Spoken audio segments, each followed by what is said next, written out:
हम कई बार प्रार्थना करते हैं कि कर्म करके फल को भगवान के ऊपर छोड़ दो। ठीक समझो, जो निर्णय होता है वो हमारे ही अभ्यास और कर्म का होता है। पक्का समझिए, कहीं भी कोई विजय प्राप्त करता है उसका अभ्यास बहुत दृढ़ हो गया है, वो अभ्यास से आगे निकल रहा है। अभ्यास, उसमें आप ऐसी भावना न सोचे कि हम कोई ऐसा दान पुण्य की, वो एक अलग कर्म बन गया, वो आपका एक अलग कर्म बन गया। नहीं, आपकी अश्रद्धा हो जाएगी प्रभु में। हम अभ्यास से जो हमें जीतना है उसको हम सोचे कि यहां दान कर देते हैं और वहां हम विजय प्राप्त कर लेंगे, तो एक ही नया कर्म, शुभ कर्म आपका फलीभूत होगा आगे, लेकिन वर्तमान में वहां अभ्यास काम करेगा आपको। हम कभी गोली नहीं चलाई, जानते ही नहीं। अब हम मनाए कि प्रभु ये निशाना हमारा जो है ठीक लक्ष्य पे लग जाए, अभ्यास करो।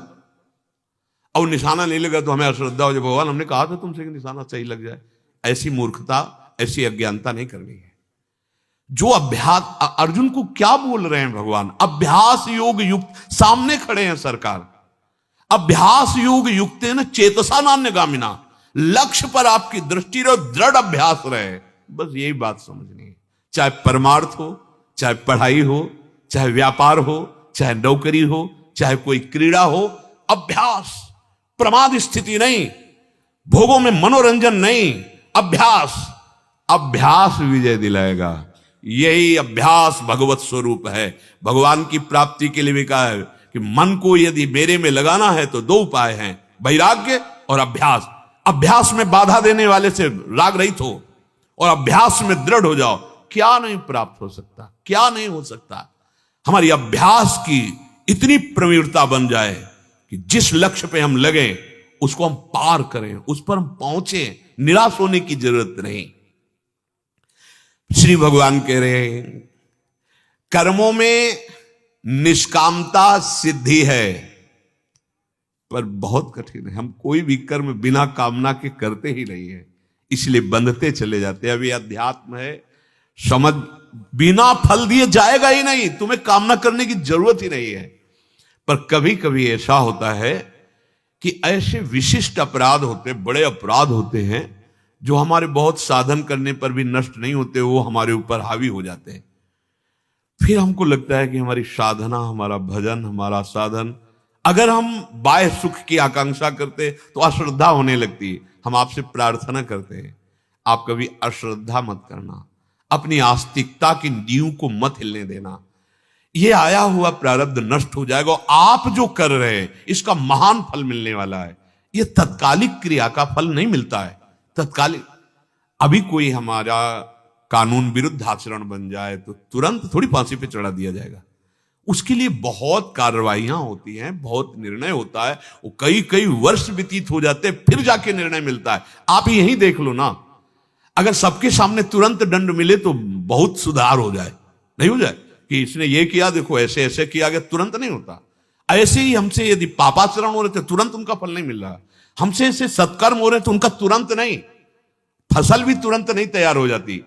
अरे तुरंत के लिए आपकी चित्त वृत्ति जिस सत मार्ग में लगी है, आप थोड़ा धैर्य धारण करो, थोड़ा विश्वास करो, फल दिए बिना जाएगा ही नहीं। चाहे असत कर्म हो चाहे सत्कर्म हो, पर अगर तुम फल के हेतु बन जाओगे तो बहुत निराश हो जाओगे, उदास हो जाओगे, हताश हो जाओगे, क्योंकि एक रस संसार नहीं है। कभी सुख, कभी दुख, कभी लाभ, कभी हानि, कभी जय, कभी पराजय। इन्हीं द्वंद्वों से जीतने के लिए अध्यात्म मार्ग है। हमारा कार्य पूरा हुआ, कर्तव्य पूरा हुआ, फल नहीं मिला, हमें निराश नहीं होना। बार बार भगवान समझा रहे हैं, संसार की दृष्टि से फल नहीं मिला, पर आपको कर्तव्य का महान फल मिलेगा। आप विजय को प्राप्त होंगे, निराश नहीं होना। कर्म करने पर तेरा केवल लक्ष्य होना चाहिए।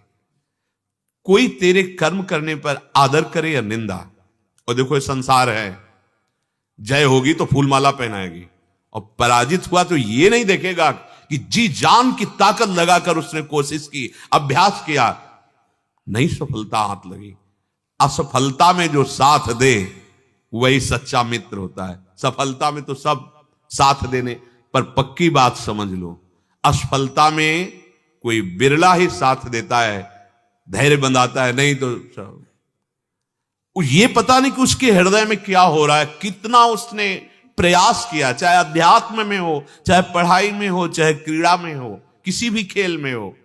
कोई भी चाहता है क्या पराजय, अभ्यास, उसकी पूरी कोशिश, अब परिणाम उसके अनुकूल नहीं आया, तो हम सबको चाहिए कि साथ देना चाहिए, एक दूसरे का उत्साहवर्धन करना चाहिए। लेकिन जिनको शुद्ध बुद्धि प्राप्त नहीं है, वो उत्साहवर्धन की जगह और निराश कर देते हैं।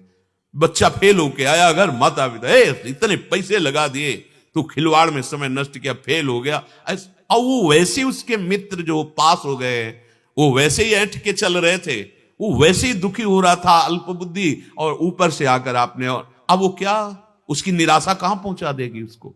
ऐसे किसी भी विषय में सबसे प्रार्थना है, कोई भी पराजित हो रहा हो, उठाने की कोशिश करो, उसको उस पराजय के दुख से निकालने की कोशिश करो, उसको सहयोग दो, मानसिक सहयोग दो, वाणी का सहयोग दो, तभी हम वास्तविकता में मित्रता का व्यवहार, तभी हम एक दूसरे को सुख पहुंचा सकते हैं। पर प्राय ऐसा नहीं देखा जाता, असफलता पर अरे नहीं भाई, कोई नहीं चाहता असफलता, कौन चाहता असफलता।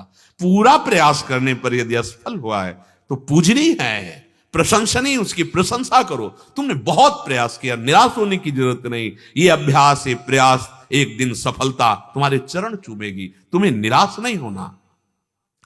भगवान कह रहे हैं, तुम्हारा आदर करे कोई या निरादर, प्रशंसा करे या निंदा, अंतःकरण शुद्ध हो या ना हो, सिद्धि मिले ना मिले, तुम्हें बिल्कुल परवाह नहीं कर। भगवान कह रहे हैं तो फिर काहे को चिंता करते हो। तभी तो शरणागत मस्त रहता, निश्चिंत रहता। महाराज आपकी नाव में बैठ गए, अब आप देखना, पर यहां नाव का परिचय ही नहीं है, इसीलिए हम निराश हो जाते हैं, हताश हो जाते हैं, दुखी सुखी हो जाते हैं।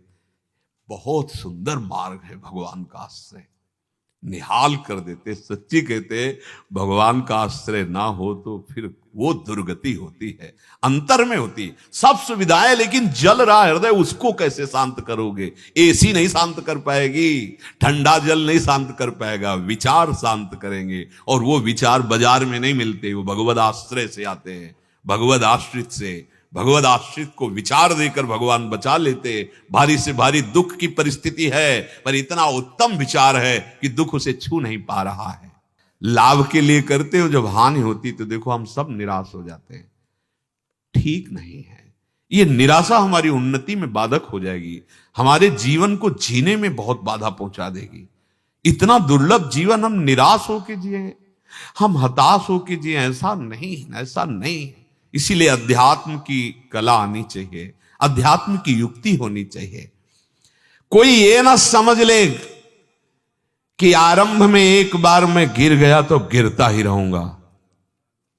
ये ऐसे अमृतमय वचन है चलने वाले के लिए, जो नहीं चल रहे वो क्या समझेंगे। कभी ये ना समझे कि आरंभ किया और गिर गए तो अब क्या नहीं। जैसे जीतने वाले को उत्साह होता है, उसे 1000 गुना उत्साह बढ़कर हम बढ़ाएंगे। हम यही नहीं समझ पा रहे। विजय तो हमारे चरण चूमेगी। अरे अविनाशी के बच्चे हैं यार, हमें बिल्कुल निराश नहीं होना। एक बार आरंभ में यदि हम गिर गए हैं, चूक हो गई, चढ़ना हमारा फिसल गया पैर, हमें बिल्कुल पीछे नहीं हटना। ये प्रायः गिराने पर ही है, कोई उत्साह बढ़ाने वाला नहीं मिलता है। हम अपनी बात कहते, कोई उत्साह बढ़ाने, वो केवल हरि गुरु है, बढ़ बढ़ आगे बढ़।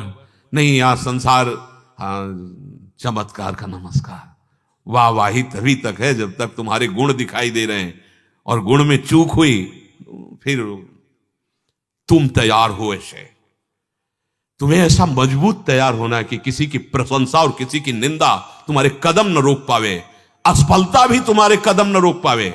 ऐ साधक, ऐ उपासक, ऐ मनुष्य देह में विराजमान भगवदंश, कोई असफलता तुम्हारे कदम न रोक पावे। चलना है हमें उस दिव्य वस्तु को प्राप्त करना है, हमें विजय प्राप्त करनी है। एक बार तुमने यदि असफलता में भी कदम बढ़ा दिए तो महावीर बन जाओगे। ये असफलता कदम रोक देती है। अब क्या होगा? अब वही होगा जो होना है। बस जिद्दी स्वभाव चाहिए, यहां जिद्दी स्वभाव चाहिए। जीवन में देखा है, जहां कहीं भय, जहां कहीं परास्त होने की बात मन ने खड़ी की है, वहीं अब कर परास्त तू। और हर तरह से देखा है कि क्रॉस कर गए, निकल गए। वो अहंकार नहीं होता, वो भगवद आश्रय और अपने अभ्यास, उसमें दृढ़ता, उसमें फिसड्डी स्वभाव नहीं, रोने वाला स्वभाव नहीं होना चाहिए। नहीं, हम रो नहीं सकते, रुलाएंगे। ये काम क्रोध बहुत रुला चुके हैं। भगवान का आश्रय लेकर हर विकार को भगाएंगे। वीर पुरुष के लिए नहीं, हम सब महावीर के अंश हैं, महाबली हैं हमारे प्रभु। अभयद्भुज दंडमूल पीनांश सानुकूल, उनके शरणागत हैं। ये केवल बातें या प्रवचन नहीं कर रहे, ये छाती की बात कर रहे हैं। कदम कदम पर पराजय परास्त करने के लिए दौड़ती है, और उपासक देख रहा है पर घबराए नहीं। हर कदम उसका विजय श्री की तरफ बढ़ेगा, क्योंकि हम सत्य वस्तु की तरफ चल रहे हैं। हम अपने कर्तव्य का पालन। एक बार असफल हो गए तो क्या हुआ? हमको अपनी सफलता प्राप्त करनी, निराश नहीं होना। और एक बार यदि तुम ऐसा कर ले गए सम सिद्धि असिद्धि में, तो समझ लो कि तुमने परमात्मा प्राप्ति या ऊंचाई पर चढ़ने के लिए कमर कस लिए, तुम्हें कोई नीचा नहीं दिखा सकता। इसीलिए भगवान स्वयं कह रहे, योगस्था कुरु कर्माणि समत्वम योग उच्यते। शेष व्याख्या के श्री राधा वल्लभ लाल की।